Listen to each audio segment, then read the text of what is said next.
טוב, אז שלום לכולם, אנחנו בשיעור השישי שלנו בסיפורי מעשיות, המעשה הראשון, ואנחנו נתחיל ישר איפה שהפסקנו.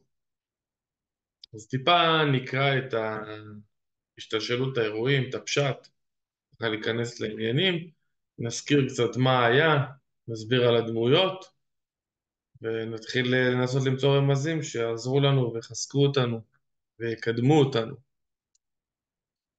בואו נתחיל.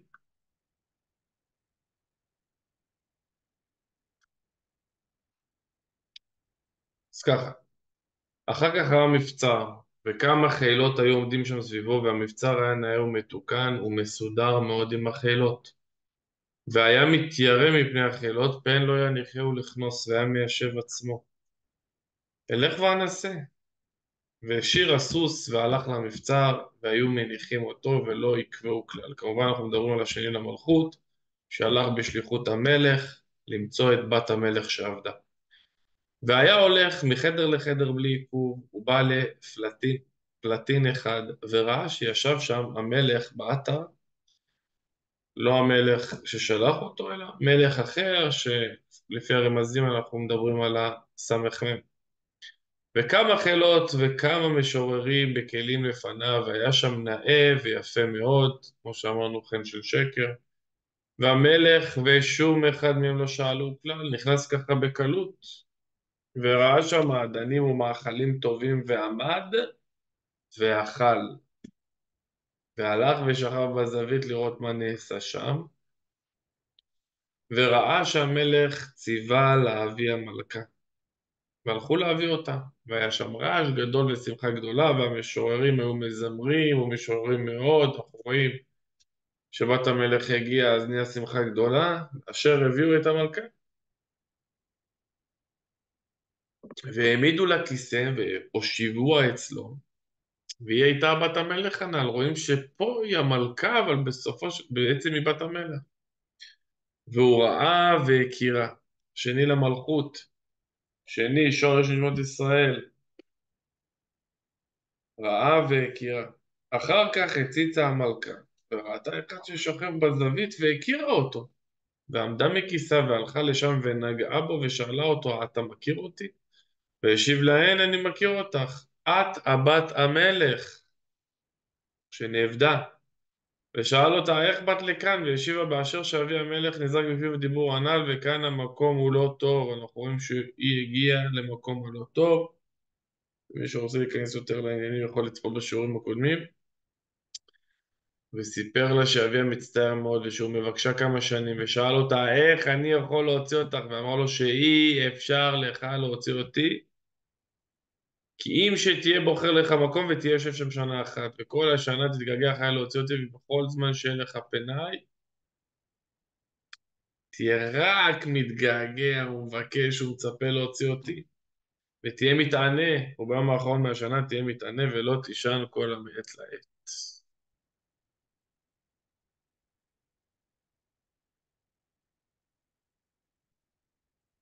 אז עד עכשיו עשינו מעבר על הסיפור מה היה עד עכשיו, ועכשיו אנחנו נתחיל בחלק החדש, ננסה להבין בפשט מה השתלשלות האירועים בחלק החדש, ואז אנחנו נרד לפירושים וננסה למצוא עצות לנו לחזק אותנו. אז אנחנו רואים ככה, והלך ועשה כן. מה היא ביקשה ממנו? בואו נחזור על מה היא ביקשה ממנו. בת המלך ביקשה מהשני למלכות. ביקשה ממנו ככה, תהיה בוחר לך מקום ותהיה יושב שם שנה אחת, וכל השנה תתגעגע אחריי להוציא אותי, וכל זמן שיהיה לך פנאי, תהיה רק מתגעגע ומבקש ומצפה להוציא אותי, ותהיה מתענה ביום האחרון מהשנה, ותהיה מתענה ולא תישן כל המעת לעת. ואז, והלך ועשה כן. השני למלכות הקשיב לה, עשה מה שהיא אמרה לו, ובסוף השנה ביום האחרון היה מתענה.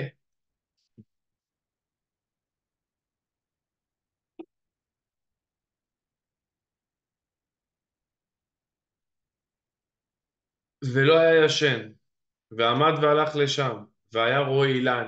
פתאום אנחנו רואים פה אילן, מה הקשר אילן? ועליו גדלים תפוחים נעים מאוד, והיה מתאווה לעיניו מאוד, ועמד ואכל משם. ותכף שאכל התפוח נפל וחטפו שינה. והיה ישן זמן מרובה, והיה משרת מנער אותו, ולא היה נער כלל. אז מה אנחנו רואים פה בפשט, מה אנחנו רואים פה? שבאמת היה מתענה ולא ישן, והלך לשם, ופתאום ראה אילן, ופתאום היה שם תפוחים, והיה מתאווה לעיניו, ועמד ואכל, ותכף שאכל תפוח נפל וחטפו שינה, והיה ישן זמן מרובה, והיה משרת מנער אותו, ולא לא היה ניאור כלל. אז בואו נמשיך, נראה מה המשך הסיפור. ואחר כך הקיץ משנתו הוא התעורר, והוא שאל המשרת, היכן אני בעולם? וסיפר לו המעשה שאתה ישן זמן מרובה מאוד זה כמה שנים, ואני הייתי מתפרנס מהפירות, והיה מצער עצמו מאוד. אז בואו נראה טיפה בפירוש, מה הפירוש של כל הדבר הזה, מה פתאום הלך ועשה וזה.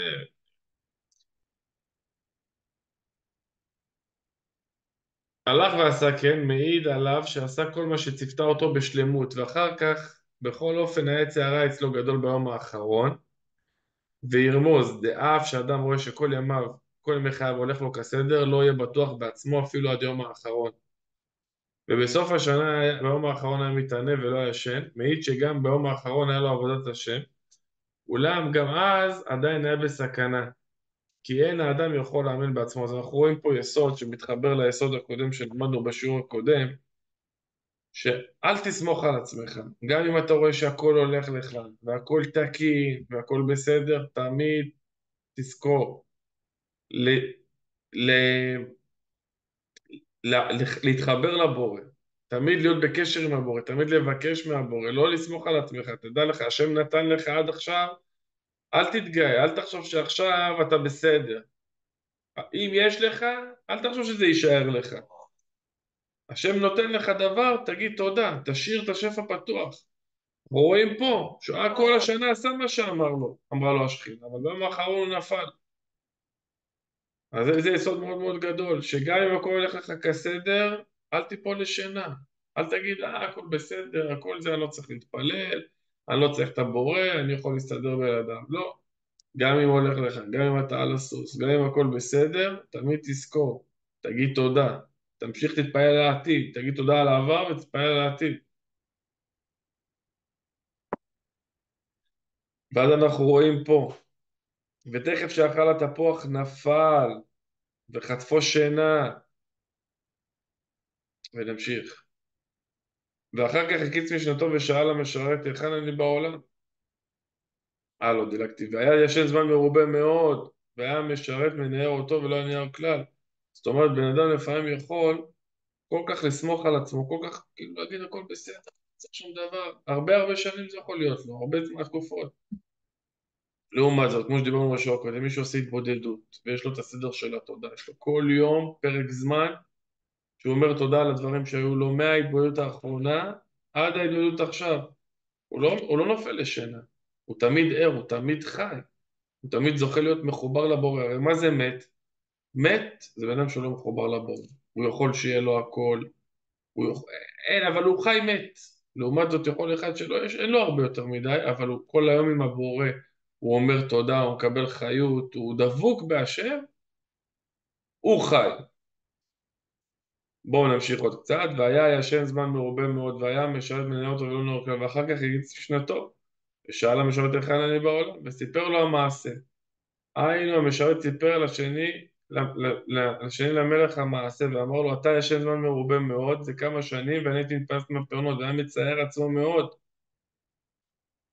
והלך לשם.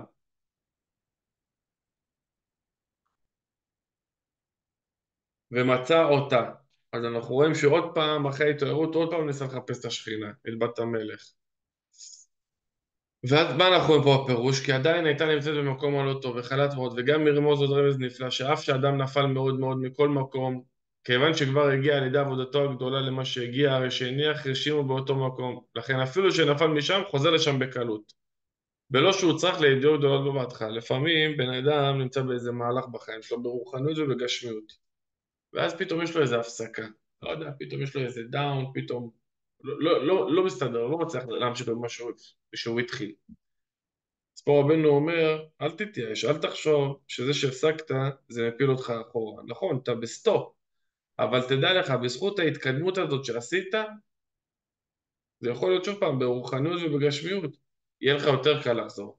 זה נותן לנו חיזוק מאוד גדול. למה? בן אדם לפעמים יכול להגיד לעצמו, תשמע, כבר ניסיתי, כבר עשיתי, עוד פעם אני אפול, אבל כבר ניסיתי כבר לעשות את הדבר הזה, אז מה, אני אגיע עוד? לא, תדע לך, כל פעם שאתה מתחיל מחדש, זה לא אתה מתחיל מחדש מההתחלה מאפס, אתה מתחיל מחדש מאיפה שהפסקת.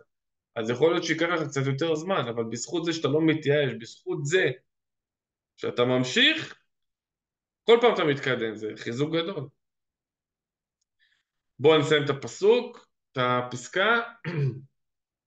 והייתה מצטערת לפניו מאוד, כאילו באת באותו יום, היית מוציא אותי מכאן, ובשביל יום אחד שביקשתי ממך שתהיה מתענה ולא התגברת על עצמך ואכלת מהתפוח, עבדת. אז אנחנו רואים פה עוד דבר, שלפעמים בן אדם רוצה להשיג איזה דבר ברוחנות ובגשמיות. ומתי היצר הרע אורב לו? בדקה 90, רגע לפני. הוא מגיע כבר לפתח, יצר הרע חוטף אותו. למה זה קורה? כי באמת בן אדם שכבר מרגיש שהוא עומד לעשות והוא נופל, איך אומרים, אתה עולה בסולם, כמה שאתה עולה יותר גבוה, הנפילה יותר חזקה, וזה בדיוק התפקיד של היצר הרע. תמיד הוא רוצה לתת לך להתקדם כמה שיותר, ובדקה ה-90 להפיל אותך. אז זה גם חיזוק עצום, שתדע לך שככל שאתה רואה שמתגבר עליך, אתה רואה שאתה עוד דקה שם ואתה לא מצליח, תדע לך, אתה בקצה. אם תתאמץ עוד טיפה, בתפילה, בהשתדלות, כל מה שתעשה, עוד דקה אתה שם, וזה חיזוק מאוד גדול. אז בעזרת השם, עד כאן. ושבוע הבא אנחנו נמשיך מכאן.